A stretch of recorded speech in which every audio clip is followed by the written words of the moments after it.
When you grab your keys and walk out the door, do you actually know what happens to your cat the moment you leave? Most people assume the answer is nothing. They picture their cat yawning, stretching, finding a sunbeam, and sleeping through the entire day without a single thought about where you went. And honestly, that assumption might be breaking your cat's heart without you ever knowing it. Because here's what the science actually shows. Your cat notices when you leave. They notice how long you've been gone. And some of them, far more than most owners realize, spend a significant portion of that time in a state that no animal should have to be in alone. Today we're going inside the hours you're not there, and what you find might completely change how you say goodbye and how you come home. 1. The first thing your cat does is look for you. Not immediately, not in a panicked, obvious way, but within the first few minutes of you leaving, most bonded cats will move through the home in a quiet, methodical pattern, checking the rooms you were just in, pausing in the spaces that carry your scent most strongly, the kitchen where you made coffee, the bedroom where you slept, the chair you sat in last night. They are not lost. They know you left. What they are doing is something researchers who study feline separation behavior call scent mapping, using the olfactory traces you left behind to construct a kind of invisible version of you that they can locate and return to.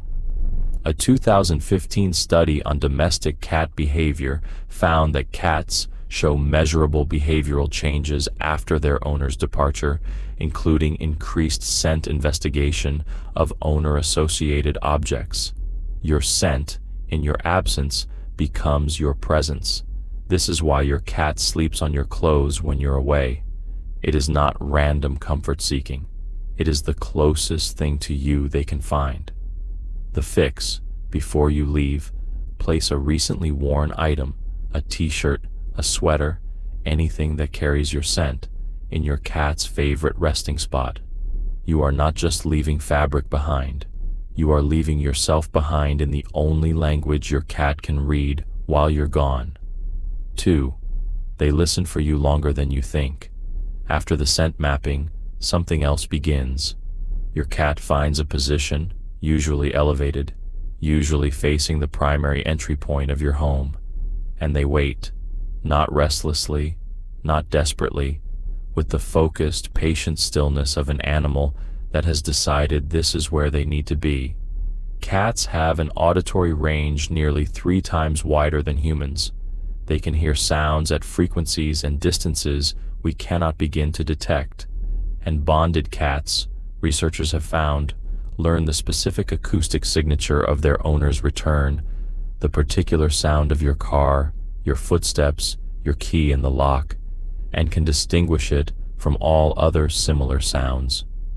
A study from the University of Tokyo found that cats showed significantly more response to their owner's voice played from a hidden speaker than to a stranger's voice, even when the cat could not see the source. They know your sound. They are listening for it, and in the hours between your leaving and your return, that listening never fully stops. Think about that. While you are at work, at the grocery store, at dinner, your cat is stationed somewhere in your home, ears tuned to frequencies you cannot hear, waiting for the one sound that means everything is right again. 3. Some cats are not okay. Be honest. Have you ever come home to find something knocked off a shelf? A plant disturbed? A corner of the rug pulled back? Most owners chalk it up to mischief, boredom, cats being cats.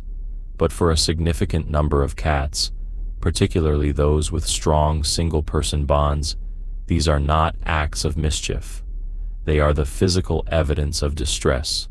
Research published in Applied Animal Behavior Science identified a pattern of behaviors in cats left alone that mirrors the clinical markers of separation anxiety: excessive vocalization when alone, destructive behavior, elimination outside the litter box, and reduced eating.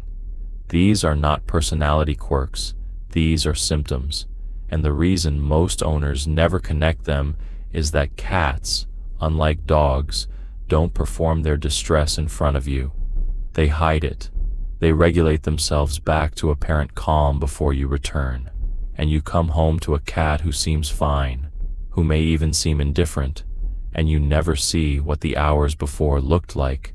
If your cat rushes to the door the moment you arrive, vocalizes unusually at your return, or follows you from room to room after you come home as if re-establishing that you are real and present, these are not just affectionate behaviors. These are reunification behaviors. Your cat is resetting. They are confirming that the separation is over. And if any of this is making you think differently about what your cat goes through while you're gone, if you're starting to see your absence through their eyes, subscribe to Feluna, because understanding your cat isn't just about the moments you're together. It's about what those moments mean against the backdrop of all the hours you're not. 4. What they do with your scent tells you everything about the bond. In the middle hours of your absence, past the initial search, past the listening post, many cats do something that is almost impossible to witness because it only happens when no one is watching. They find the object in your home that carries your scent most strongly, and they stay there, not sleeping, not playing, just present, breathing slowly, nose occasionally pressing into the fabric. Researchers studying feline olfactory behavior have described this as scent immersion, prolonged voluntary exposure to a bonded individual's scent markers during their absence. It serves a biological function. Your scent triggers the release of calming neurochemicals in your cat's brain. You are, quite literally, chemically capable of calming your cat down even when you are not in the room, even when you are miles away, even when you have been gone for hours.